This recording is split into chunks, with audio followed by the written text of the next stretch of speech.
Welcome back to our channel study pad. আজ আমাদের আলোচ্য বিষয় দশম শ্রেণীর 15 নম্বর অধ্যায় বৃত্তের স্পর্শক সংক্রান্ত উপপাদ্য। এই অধ্যায়ের কোষে দেখি 15.2। এর পূর্বে আমরা 15.1-এর যে সমস্যাগুলি আছে সেগুলির সমাধান করেছি, এছাড়াও যে প্রয়োগগুলি আছে সেগুলির সমাধান করেছি। এছাড়াও জ্যামিতির 3, 5, 3, 7 এবং 10 এই তিনটি অধ্যায়েরও বিস্তারিত আলোচনা করা হয়েছে। কোষে দেখি যে সমস্যাগুলি আছে সেগুলির সমাধান করা হয়েছে। প্লেলিস্টের লিঙ্ক তোমরা ডেসক্রিপশনে পেয়ে যাবে, চাইলে সেখান থেকে দেখতে পারো। বারবার বলি যে প্রত্যেকটি অধ্যায় বা প্রয়োগ বা কোষে দেখি যে সমস্যাগুলি আছে জ্যামিতির করার পূর্বেই সেই অধ্যায়ের যে উপপাদ্যগুলি আছে সেগুলিকে প্রথম আমাদের করতে হবে। সেই উপপাদ্যগুলি যদি আমরা ভালোভাবে না করি, সেই উপপাদ্যগুলি যদি ভালোভাবে না দেখি, তাহলে কিন্তু সেই অধ্যায়ের প্রয়োগগুলি দেখা সম্ভব নয়। তাই এই অধ্যায়ে যে উপপাদ্যগুলি আছে 40, 41, 42 এই উপপাদ্যগুলিকে তোমরা প্রথমে ভালো করে দেখো, তারপর এই প্রয়োগগুলিকে তোমরা করবে। এখানে দেখো বলা হয়েছে যে কোষে দেখি 15.2। প্রথমটি কি বলেছে, 1 নম্বর যে সমস্যাটি আছে সেটি হচ্ছে 16 সেমি দৈর্ঘ্যের ব্যাসার্ধ বিশিষ্ট একটি বৃত্তের কেন্দ্র থেকে 17 সেমি দূরত্বে অবস্থিত একটি বহিস্থ বিন্দু থেকে অঙ্কিত বৃত্তের স্পর্শকের দৈর্ঘ্য হিসাব করে লিখি। বৃত্তের স্পর্শকের দৈর্ঘ্য আমাকে হিসাব করতে হবে। তাহলে এখানে বলেছে 16 সেমি ব্যাস বিশিষ্ট, তাহলে 16 সেমি যদি ব্যাস হয় তাহলে ব্যাসার্ধ কত হবে, 8। তাহলে ব্যাসার্ধটা হবে 8। ব্যাসার্ধটা যখনই 8 হয়ে গেল, এই কেন্দ্র থেকে 17 সেমি দূরে একটা কি আছে, বহিস্থ বিন্দু আছে। তাহলে স্পর্শকের দূরত্বটা আমাকে, দৈর্ঘ্যটা আমাকে বার করতে হবে। তাহলে এই ধরনের সমস্যাটি করতে গেলে এটি প্রয়োগ কিন্তু নয়, এটি 2 নম্বরের যে জ্যামিতি দেখবে 3টি শর্ট থাকবে, ঠিক আছে। ওই 3টি শর্ট হচ্ছে 2 নম্বরের, আর 1 নম্বরের থাকবে এই 3 নম্বরের শর্টের ক্ষেত্রে, 2 নম্বরের শর্টের ক্ষেত্রে আমাদের কিন্তু এই ধরনের সমস্যা পড়বে। তাহলে আমরা প্রথমেই কি করলাম, কেন্দ্র থেকে একটা দূরে, এটা ধরে নিলাম একটা দূরে একটা বহিস্থ বিন্দু আছে এবং সেখানে একটা স্পর্শক অঙ্কন করা হয়েছে, ঠিক আছে। স্পর্শকটা আমরা অঙ্কন করব। এখানে একটা স্পর্শক অঙ্কন করা হয়েছে। স্পর্শকটা কি, স্পর্শকটা হচ্ছে, আমরা সবসময় জানি যে এর সঙ্গে কত ডিগ্রি কোণে থাকে, 90 ডিগ্রি কোণে থাকে। তাহলে আমরা যদি একটা নাম দিই, যে এটার নাম দিলাম ধরো ও কেন্দ্রীয় বৃত্ত, এটার নাম দিলাম এ, এটার নাম দিলাম বি। তাহলে এখানে ও বিটা কি, ও বিটা হচ্ছে বৃত্তের ব্যাসার্ধ।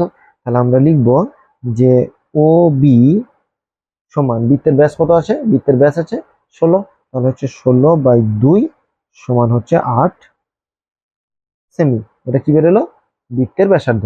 এরপর বলেছে কেন্দ্র থেকে কত দূরে অবস্থিত ও এ, ও এটার দৈর্ঘ্য কত বলে দিয়েছে 17 সেমি। তাহলে এটা লিখলাম 17 সেমি।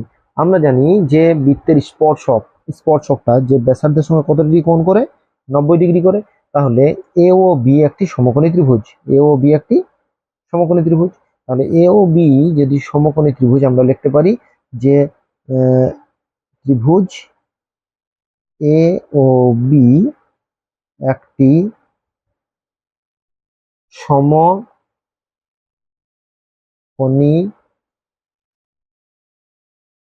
ত্রিভুজ, এ ও বি একটি সমকোণী ত্রিভুজ। তাহলে এই ক্ষেত্রে আমরা কি করলাম, দুটো মান পেয়ে গেছি। আমরা কার মান, অতিভুজের মান জানি। এখানে ও এ হচ্ছে অতিভুজ, আর এটা লম্ব বা ভূমি আমি ধরতেই পারি ও বি। তাহলে আমাকে বার কি করতে হচ্ছে, লম্ব কিংবা একটা ভূমি বার করতে, মানে এ বি বার করতে হচ্ছে। পিথাগোরাসের যে উপাদ্য, সেই উপাদ্য অনুযায়ী কি জানি আমরা, যে লম্ব স্কয়ার, অতিভুজের স্কয়ার ইকুয়াল টু লম্ব স্কয়ার যুক্ত ভূমি স্কয়ার। তাহলে সেই সূত্র অনুসারে আমরা করতে পারি, এখানে বার করতে হবে এ বি। তাহলে A B equal to অতিভুজের square, এখানে অতিভুজটাকে ও এ, তাহলে ও এ তার হোল স্কয়ার মাইনাস ও বি তার হোল স্কয়ার। এটা কিন্তু ভালো করে বুঝতে হবে। বারবার বলছি যে স্পর্শকের সঙ্গে কেন্দ্রগামী যে ব্যাসার্ধ থাকবে সেটা সবসময় 90 ডিগ্রি কোণে থাকবে। তাহলে ও এটা কত, ও এ হচ্ছে 17, তাহলে 17 তার হোল স্কয়ার, আর ও বি হচ্ছে 8, তাহলে 8 তার হোল স্কয়ার। 17কে 17 দিয়ে গুণ করলে কত হবে, 2, 8, 9, 289, তাই তো, 289, আর 8 8 হবে 64। তাহলে 64 বাদ দিলে কত হয়, 225। 225 √ 225, তার মানে এর বর্গমূল কত, 15। তাহলে হচ্ছে 15 সেমি। তাহলে এ বির মান কত বেরোলো, 15 সেমি। এ বিটা কি ছিল, বৃত্তের স্পর্শক। তাহলে আমরা লিখব যে অতএব অতএব বহিস্থ বিন্দু থেকে, বহিস্থ যেটা অ্যান্সার বলেছে সেটা লিখবো, বহিস্থ একটি বিন্দু থেকে অঙ্কিত অঙ্কিত বৃত্তের স্পর্শকের স্পর্শকের দৈর্ঘ্য 15 সেমি। তাহলে যেটা আমার দেখো অ্যান্সার দিয়েছিল সেটা কিন্তু আমি বের করে নিলাম। খুব সহজ, যদি আমরা কয়েকটা প্রয়োগ উপপাদ্য যদি ভালো করে করে নিই তাহলে দেখবে খুব সহজেই কিন্তু এই সমস্যাগুলোর সমাধান নিজেরাই করতে পারছি। ঠিক আছে, ব্যাসার্ধ, স্পর্শক এবং বহিস্থ বিন্দুর সঙ্গে ব্যাসার্ধ কেন্দ্রের যে সংযোগ রেখা, এটি সবসময় একটা সমকোণী ত্রিভুজ উৎপন্ন করবে। ঠিক আছে, তাহলে দুটোর মধ্যে দেখবে হয় তিনটের মধ্যে দুটো বলা থাকবে আর একটা বের করতে বলবে। এরপর হচ্ছে 2 নম্বর। দেখো 2 নম্বরটা কি বলেছে। 2 নম্বর ক্ষেত্রে বলছে যে একটি বৃত্তের উপর অবস্থিত পি ও কিউ বিন্দু দুটিতে অঙ্কিত স্পর্শক এ বিন্দুতে ছেদ করে। এ পি এ ও হচ্ছে 60 ডিগ্রি, তাহলে এ পি কিউ এর মান কত। ঠিক আছে, দুটি বৃত্ত আমাকে বলে দিয়েছে, তাহলে দুটি বৃত্ত আমাকে প্রথমেই অঙ্কন করে দুটি বৃত্ত মানে একটি বৃত্তের ওপর পি কিউ দুটি বিন্দু।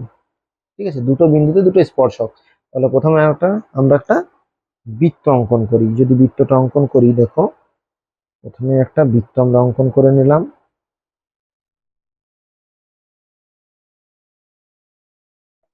ঠিক আছে, প্রথমে দেখো বৃত্তটা অঙ্কন করে নিলাম। ঠিক আছে, বৃত্তের এটা হচ্ছে কেন্দ্র।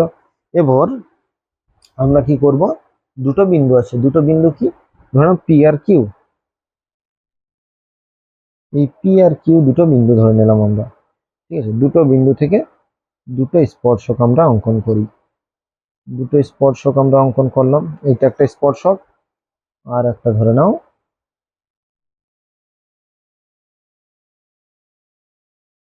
এই একটা স্পর্শক। দুটো স্পর্শক আমরা দুটো বিন্দুতে অঙ্কন করেছি। এরপর আমাদের কি বলেছে, এই বিন্দুটার নাম হচ্ছে পি কিউ।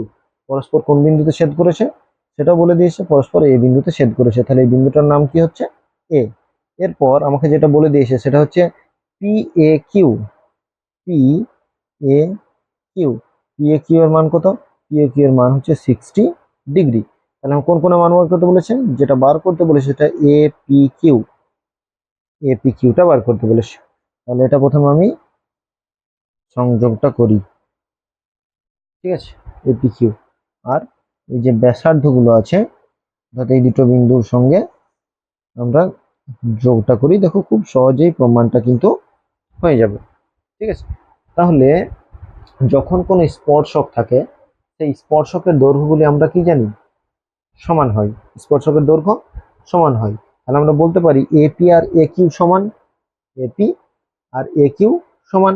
তাহলে স্পর্শকের দৈর্ঘ্য সমান হয়, তাহলে আমরা লিখতে পারি A P equal to A Q. কারণটা কি, এপি এবং এ কিউ হচ্ছে স্পর্শক। ঠিক আছে, এপি এবং এপি দুটি বিন্দুতে, একই বৃত্তের দুটি বিন্দুতে দুটি স্পর্শক এবং বহিস্থ বিন্দু হচ্ছে একটাই। তাহলে কি হবে, এই সবসময় আমরা দেখবো যে এগুলো সবসময় দৈর্ঘ্যগুলো সমান হবে স্পর্শকের। ঠিক আছে, তাহলে দৈর্ঘ্যটা সমান, তাহলে এইটা যদি সমান হয় তাহলে সেই ক্ষেত্রে আমরা লিখতে পারি যে কোণ দুটি উৎপন্ন করেছে, এই কোণ দুটিও সমান। কোণ দুটি সমান, তাহলে আমরা লিখবো কোণ এ পি কিউ সমান কোণ এ কিউ পি। এই কোণ দুটো সমান। ঠিক আছে, তাহলে কোণ দুটো যদি সমান হয়, অলরেডি একটা কোণ বলা আছে 60 ডিগ্রি, তাহলে এই কোণ দুটো কত হবে, 60 ডিগ্রি করেই হবে। তাহলে 60 ডিগ্রি, তাহলে আমরা লিখব যে কোণ A P Q equal to কোণ এ কিউ পি। এই কোণ দুটো সমান কোণ, তাহলে এই দুটোর যোগফল হচ্ছে 180 মাইনাস 60। তাহলে আমরা লিখতে পারি এ পি কিউ প্লাস কোণ এ পি কিউ সমান হচ্ছে 120 ডিগ্রি। তাহলে অতএব কোণ এ পি কিউ সমান হচ্ছে 120/2 সমান হচ্ছে 60 ডিগ্রি। ঠিক আছে, এটা 60 ডিগ্রি হয়ে গেল। তাহলে এটা 60 ডিগ্রি যখন হলে আমরা বলতে পারি এ পি কিউ আর এ কিউ পি সমান।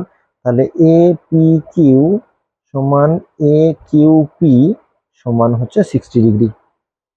ঠিক আছে, এই তিনটে কোণ কত করে হয়ে গেল? 60 ডিগ্রি করে। তাহলে তিনটে কোণ যখন 60 ডিগ্রি করে হয়ে গেল, তিনটে কোণ 60 ডিগ্রি, আমার কি বার করতে বলেছে? এপি কিউ এর মান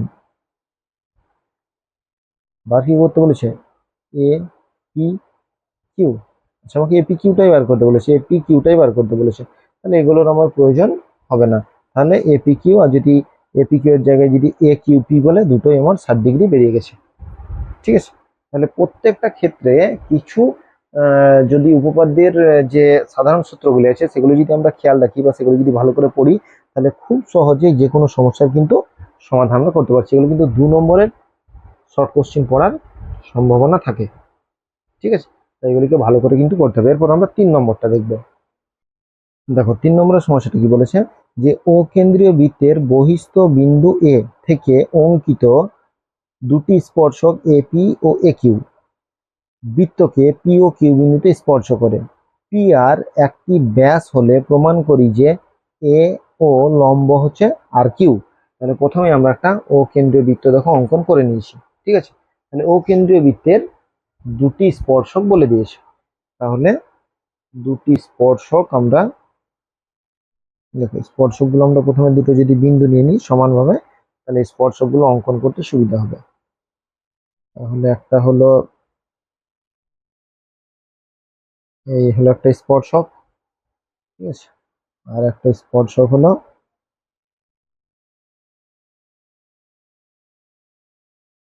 এই হলো একটা স্পর্শক। ঠিক আছে, তাহলে এটা দুটোর নাম কি কি দেবো? পি এবং কিউ। তাহলে এটা হয়ে গেল পি, এটা হয়ে গেল কিউ। ঠিক আছে, পি কিউ। আর কি বলে দিয়েছে, এই পি কিউ যেটা, সেটা কোন বিন্দুতে ছেদ করেছে? এ। ঠিক আছে, তাহলে দেখো দুটো স্পর্শক আমরা অঙ্কন করেছি। কি স্পর্শক দুটো হচ্ছে এ পি এবং এ কিউ। তাহলে পি এবং কিউ বিন্দুতে স্পর্শ করেছে, পি এবং কিউ বিন্দু স্পর্শ করেছে।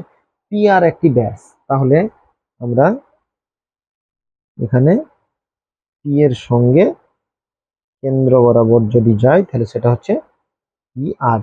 তাহলে পি আরটা কি? ব্যাস, ও কেন্দ্রীয় বৃত্ত। এরপর আমাদেরকে যেটা করতে হবে, যে এই অংশটারও আমাকে অঙ্কন করতে হবে, অর্থাৎ ব্যাসার্ধটা আমরা অঙ্কন করে নিই। ঠিক আছে, ব্যাসার্ধটা অঙ্কন করে নিলাম। আর এখানে আর কিছু বলে দেওয়া আছে, এখানে ও কিউ, ও কিউটা আমার বলে দেওয়া ছিল না, ও কিউটা আমি যুক্ত করলাম। আর ও এটা বলে দিয়েছে, তাই তো? তাহলে ও এ, ও এটাও আমরা অঙ্কন করে নিলাম। তাহলে আমাকে প্রমাণ কি করতে হচ্ছে?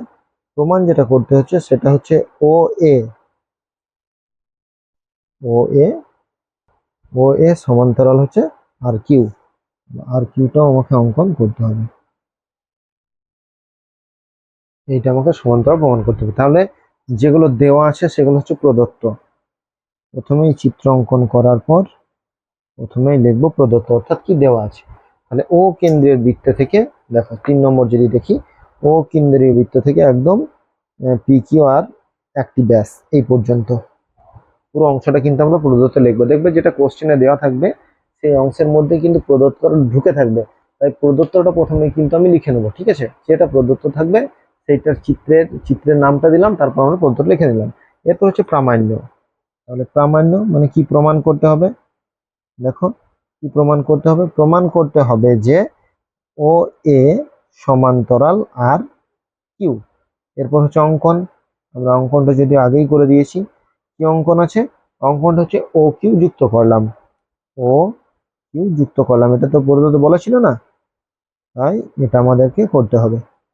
ঠিক আছে, এরপর যেটা সেটা হচ্ছে প্রমাণ। এরপর যেটা সেটা হলো আমার প্রমাণ। কি প্রমাণ করব?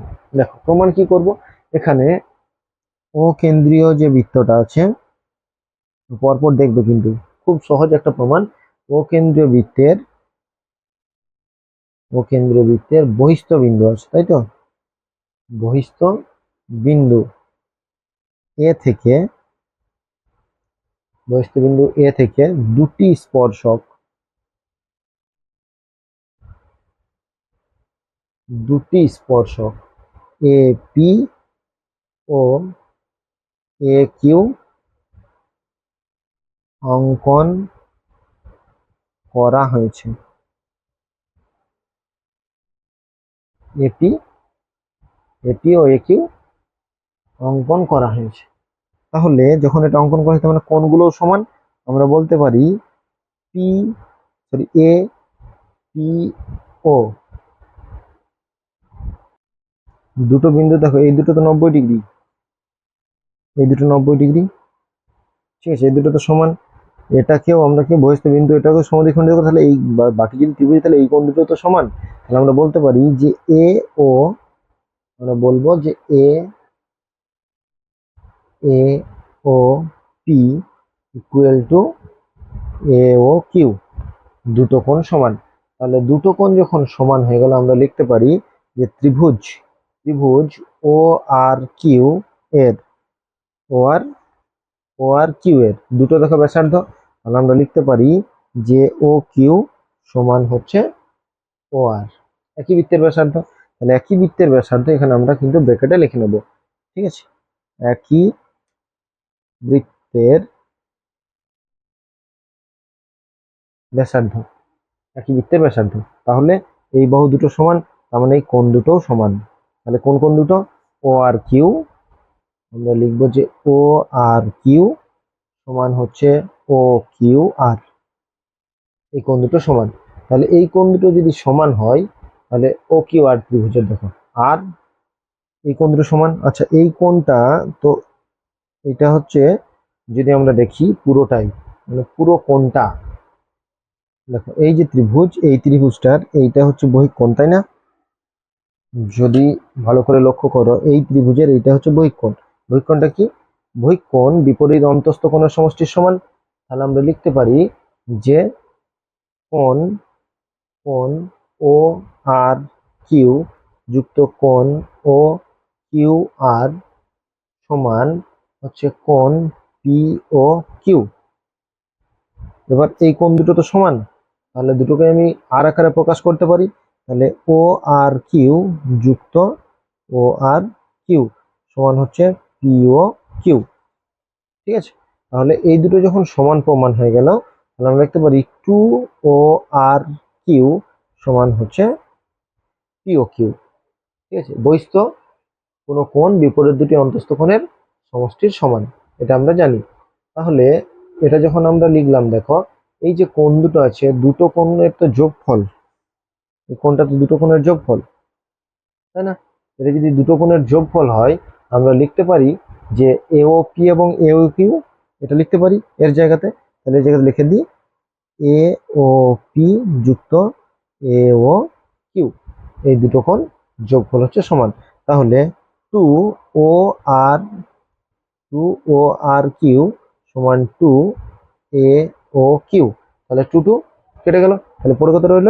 অতএব O R Q equal to A O Q, ঠিক আছে। এই দুটো কোণ ও আর কিউ সমান হচ্ছে এ ও কিউ। তাহলে এই ও আর কিউ এ ও কিউ, এখানে এ ও পিউ করতে পারি, এ ও পিটাই আমার দরকার, তাহলে এ ও পি করে নিলাম এটাকে, ঠিক আছে। এ O P A O P এখানে লিখলাম এ ও পি, টু টু কেটে গেছে। তাহলে ও আর কিউ সমান এ ও পি। তাহলে ও আর কিউ দেখো কোন দুটো দেখো, ও ও আর কিউ মানে এই কোণটা, ঠিক আছে। এই কোণটা কোন কোণের সঙ্গে? সেটা হচ্ছে এ ও পি, এই কোণের সঙ্গে। কোণ দুটো আমি দাগটা দিই ভালো করে, দেখো এই দুটো কোণ, এই দুটো কোণ কি কোণ? অনুরূপ কোণ না? এই দুটো কোণ অনুরূপ কোণ তো। তাহলে লিখব যে কোণ ও আর কিউ ও কোণ এ ও পি অনুরূপ কোণ। তাহলে অনুরূপ যদি কোণ হয় তাহলে আমরা প্রমাণ করতে পারি যে ও এ আর কিউ এর সঙ্গে সমান্তরাল আছে এবং এখানে ছেদক হচ্ছে পি আর, ঠিক আছে, ছেদক পি আর। তাহলে ছেদক পি আর এবং এ দুটো লম্ব আমার প্রমাণ করতে বলেছিল কে? ও এ লম্ব আর কিউ, এটা হচ্ছে প্রমাণিত। ঠিক আছে, এটা হচ্ছে প্রমাণিত।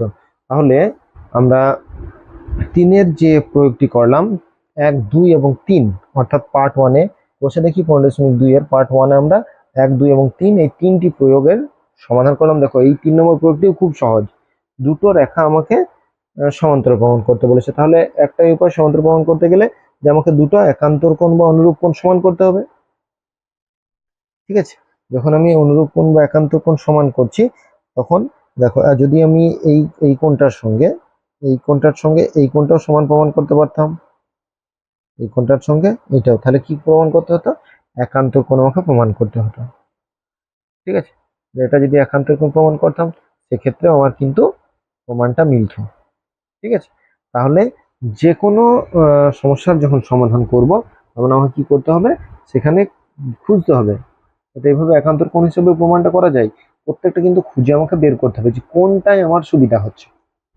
ঠিক আছে, কোনটায় আমার সুবিধা হচ্ছে সেটা যদি আমরা খুঁজে বার করতে পারি তাহলে খুব সহজে আমরা প্রমাণ করতে পারবো। এই অঙ্কটাই হতো এটা।